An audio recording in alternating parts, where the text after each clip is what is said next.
नमस्कार ओडिशा। आज जनवरी 18 तारिख रविवार। चलतु जानवे 10टी गुरुत्वपूर्ण खबर विषय। भिडियोटी आपको पसंद आसिले गोटे गोटे लाइक करदेवे और चैनल को सब्सक्राइब करने को भूलें। भारतीय हेबाला कारण आईसीसी रे जने अधिकारी को भिसा देवा को मना कला बांग्लादेश।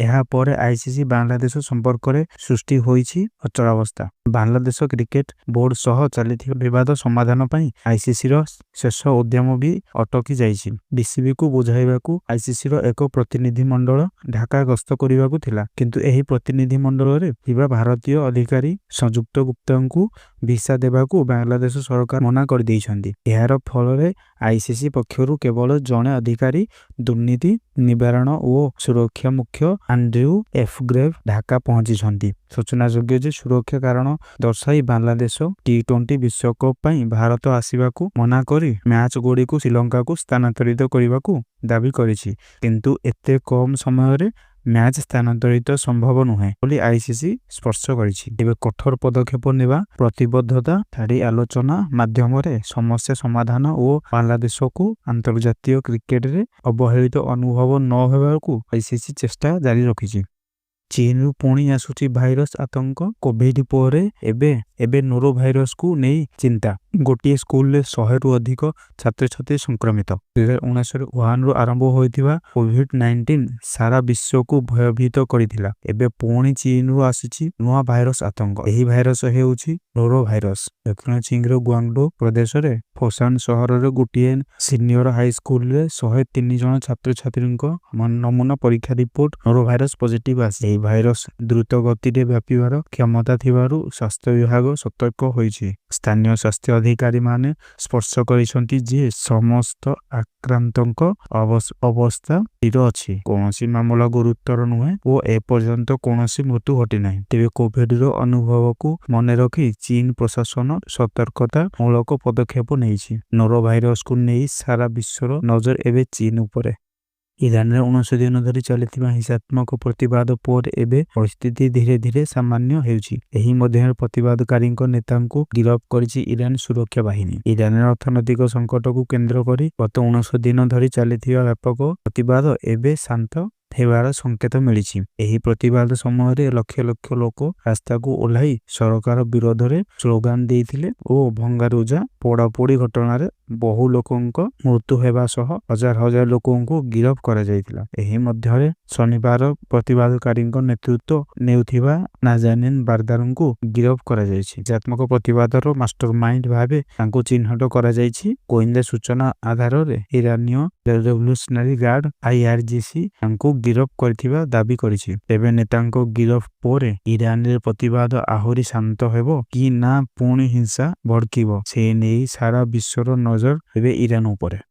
भारतीय रेलवाई इतिहास रे आउ एक माइलस्टोन। देशर प्रथम वंदे भारत स्लीपर ट्रेन को शुभारंभ करिसेंती प्रधानमंत्री। पश्चिम बंगर मालदारे प्रधानमंत्री नरेंद्र मोदी देशर प्रथम वंदे भारत स्लीपर ट्रेन को पताका देखाई शुभारंभ करिसेंती। एही ट्रेनटी पश्चिम बंग हावड़ारू आसाम रो गुवाहाटी कामाख्या पर्यंत चलिबो। 958 किलोमीटर दूरता पूर्वरु 17 घंटा लगुथिबा बेले एबे वंदे भारत स्लीपर ट्रेन रे मात्र 14 घंटा यात्रा संभव हेबो। एही ट्रेन रे मोट 16 टी कोच रहिछि। 11 टी तृतीय एसी, 4 टी द्वितीय एसी एवं गोटिए प्रथम एसी कोच रहिछि। राजधानी एक्सप्रेस तुलना रे भड़ा किछिटा अधिक रहिबो। गुवाहाटी रु हावड़ा पर्यंत तृतीय एसी भड़ा प्राय 2300 टंका धार्य करा जाइछि। चेयर कार परे एबे स्लीपर संस्करण वंदे भारत ट्रेन दीर्घ द्रुततार रात्रिकालीन यात्रा को नुआ दिग देव बोली आशा करा जाइछि।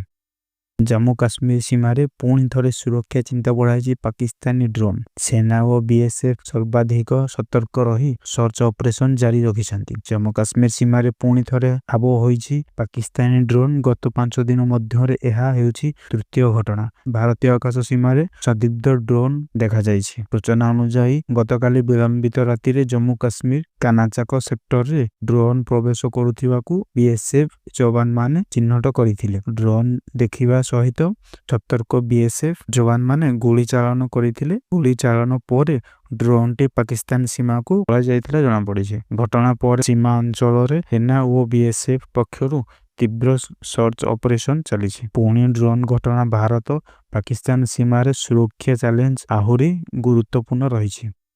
ଆମେରିକା ଟ୍ୟାରିଫ ବୋମା ଓ କଠୋର ପ୍ରତିବନ୍ଧକର ପ୍ରଭାବ ଏବେ ଭାରତ ଉପରେ ସ୍ପର୍ଶ ଭାବେ ପଡ଼ିବା ଆରମ୍ଭ କରିଛି। ଏହାର ସିଧା ପ୍ରଭାବ ପଡ଼ିଛି ଭାରତ ଇରାନ କୂଟନୈତିକ ପ୍ରକଳ୍ପ ଉପରେ। ଆମେରିକାର ପ୍ରତିବନ୍ଧକ ଚାପରେ ଭାରତ ଇରାନ ଚାବାହାର ବନ୍ଦରରେ କାମ ବନ୍ଦ ରଖିବାକୁ ନିଷ୍ପତ୍ତି ନେଇଛି। ବିଶେଷ କରି ଶହୀଦ ବେହେସ୍ତି ଟର୍ମିନାଲରେ କାର୍ଯ୍ୟକଳାପ ସ୍ଥଗିତ ହୋଇଛି। ସୂଚନାଯୋଗ୍ୟ ଯେ 2024 ମସିହାରେ ଭାରତ ଓ ଇରାନ ମଧ୍ୟରେ 10 ବର୍ଷିଆ ଚୁକ୍ତି ସ୍ୱାକ୍ଷର ହୋଇଥିଲା। ଏହା ଅନୁଯାୟୀ ଇଣ୍ଡିଆ ପୋର୍ଟସ ଗ୍ଲୋବାଲ ଲିମିଟେଡକୁ ଚାବାହାର ବନ୍ଦର ପରିଚାଳନା ଓ ବିକାଶ ଦାୟିତ୍ୱ ମିଳିଥିଲା। ଚାବାହାର ବନ୍ଦର ଆନ୍ତର୍ଜାତୀୟ ଉତ୍ତର ଦକ୍ଷିଣ ପରିବହନ କରିଡରର ଏକ ମୁଖ୍ୟ କଡ଼ି। ଭାରତ ଆଫଗାନିସ୍ତାନ ମଧ୍ୟ ଏସିଆ ରୁଷ ଓ ୟୁରୋପ ସହିତ ସଂଯୁକ୍ତ ହୁଏ। ଏହି ପ୍ରକଳ୍ପରେ ଭାରତ ପ୍ରାୟ 4,000 କୋଟି ଟଙ୍କା ନିବେଶ କରିଛି। ସେପ୍ଟେମ୍ବର 2025ରେ ଆମେରିକା ପୁନର୍ବାର ଇରାନ ଉପରେ କଠୋର ପ୍ରତିବନ୍ଧକ ଲାଗୁ କରିଥିବାରୁ ପରିସ୍ଥିତି ଜଟିଳ ହୋଇଛି। ଭୌଗୋଳିକ ରାଜନୈତିକ ଏହି ଟଣାପୋଡ଼ା ଭାରତ ରଣନୀତିକ ଯୋଜନାକୁ କେତେ ଦୂର ପ୍ରଭାବିତ କରିବ ସେଥିପାଇଁ ସମସ୍ତଙ୍କ ନଜର ରହିଛି। ସରକାରଙ୍କ ଦୁଇ ଧରଣର ନିୟମ ଏବେ ଗାଡ଼ି ଚାଳକଙ୍କୁ ଦ୍ୱନ୍ଦ୍ୱରେ ପକାଇଛି। କେନ୍ଦ୍ର କହୁଛି ଗୋଟିଏ କଥା, ରାଜ୍ୟ କହୁଛି ଆଉ ଗୋଟିଏ କଥା। ଭୟରେ ଗାଡ଼ି ଚାଳକ ହନ୍ତସନ୍ତ। ଆପଣ କାର, ବାଇକ୍, ଅଟୋ କିମ୍ବା ଟ୍ରକ୍ ନେଇ ଭୁବନେଶ୍ୱର ପୁରୀ 316 ନମ୍ବର ଜାତୀୟ ରାଜପଥ ଦେଇ ଯାଉଛନ୍ତି କି? ତେବେ ସାବଧାନ, ଆପଣଙ୍କ ମୋବାଇଲକୁ ଆସିପାରେ ମୋଟା ଅଙ୍କର ଫାଇନ୍ ମେସେଜ। ପୁରୀ ଭୁବନେଶ୍ୱର ଜାତୀୟ ରାଜପଥରେ ପ୍ରତି 5 କିଲୋମିଟରରେ ଲାଗିଛି ସ୍ପିଡ କ୍ୟାମେରା। ପରିବହନ ବିଭାଗ ଗାଡ଼ି ଚାଳକଙ୍କ ପ୍ରତିଟି ଗତିବିଧି ଉପରେ ରଖୁଛି କଡ଼ା ନଜର। କିନ୍ତୁ ସମସ୍ୟା ହେଉଛି ସ୍ପିଡ ଲିମିଟ। କେନ୍ଦ୍ର ସରକାର କହୁଛି ଘଣ୍ଟା ପ୍ରତି 60 କିଲୋମିଟର, ରାଜ୍ୟ ସରକାର କହୁଛନ୍ତି ଘଣ୍ଟା ପ୍ରତି 50 କିଲୋମିଟର। ଏମିତି ସ୍ଥିତିରେ ଏହା ନିୟମ ମାନିବେ ଗାଡ଼ି ଚାଳକ? ଦୁଇ ସରକାରଙ୍କ ବିରୋଧାଭାସୀ ନିର୍ଦ୍ଦେଶ ଗାଡ଼ି ଚାଳକଙ୍କ ପାଇଁ ଏବେ ମୁଣ୍ଡ ବ୍ୟଥା। ସ୍ପର୍ଶ ଗାଇଡଲାଇନ କେବେ ଆସିବ ସେଥିପାଇଁ ଅପେକ୍ଷା। ମହାନଦୀ ଜଳ ବିବାଦକୁ ନେଇ ଓଡ଼ିଶା ସରକାର ଆହୁରି ସକ୍ରିୟ। ଉଚ୍ଚସ୍ତରୀୟ କମିଟି ଦ୍ୱିତୀୟ ବୈଠକ ପରେ ନିଆଯାଇଥିବା ଗୁରୁତ୍ୱପୂର୍ଣ୍ଣ ନିଷ୍ପତ୍ତି। ମହାନଦୀ ଜଳ ବିବାଦ ପ୍ରସଙ୍ଗରେ ଛତିଶଗଡ଼ ଗସ୍ତ କରିବ ଓଡ଼ିଶା ସରକାରଙ୍କ ଟିମ୍। ଆଗାମୀ 31 ଓ 1 ତାରିଖରେ ରାଜ୍ୟ ସରକାରଙ୍କ ପ୍ରତିନିଧି ଦଳ ଛତିଶଗଡ଼ ଯିବେ। ଏହି ସୂଚନା ଦେଇଛନ୍ତି ଉପମୁଖ୍ୟମନ୍ତ୍ରୀ କେବି ସିଂହଦେବ। ଏହା ପୂର୍ବରୁ 23 ତାରିଖରେ ଏକ ସର୍ବଦଳୀୟ ବୈଠକ ଆୟୋଜିତ ହେବ। ସେହି ବୈଠକରେ ନିଷ୍କର୍ଷ ଆଧାରରେ ଛତିଶଗଡ଼ ଯାଇ ଓଡ଼ିଶା ପକ୍ଷ ରଖିବେ ରାଜ୍ୟ ସରକାର। ଉଲ୍ଲେଖଯୋଗ୍ୟ 12 ମାର୍ଚ୍ଚ 2018ରେ ଗଠିତ ମହାନଦୀ ଟ୍ରିବ୍ୟୁନାଲର ଅବଧି 13 ମାର୍ଚ୍ଚରେ ସମାପ୍ତ ହେବ। ଏହାର ଅବଧି ବୃଦ୍ଧି ପାଇଁ କେନ୍ଦ୍ର ସରକାରଙ୍କୁ ଅନୁରୋଧ କରାଯାଇଛି। ମହାନଦୀ ଉଚ୍ଚସ୍ତରୀୟ କମିଟିର ଦ୍ୱିତୀୟ ବୈଠକରେ ଏନେଇ ବିସ୍ତୃତ ଆଲୋଚନା ହୋଇଛି। ମହାନଦୀ ଜଳ ଅଧିକାରକୁ ନେଇ ଓଡ଼ିଶାର ଲଢ଼ାଇ ଆହୁରି ତେଜ। ଆଗାମୀ ଦିନରେ ଛତିଶଗଡ଼ ଗସ୍ତ ଉପରେ ସମସ୍ତ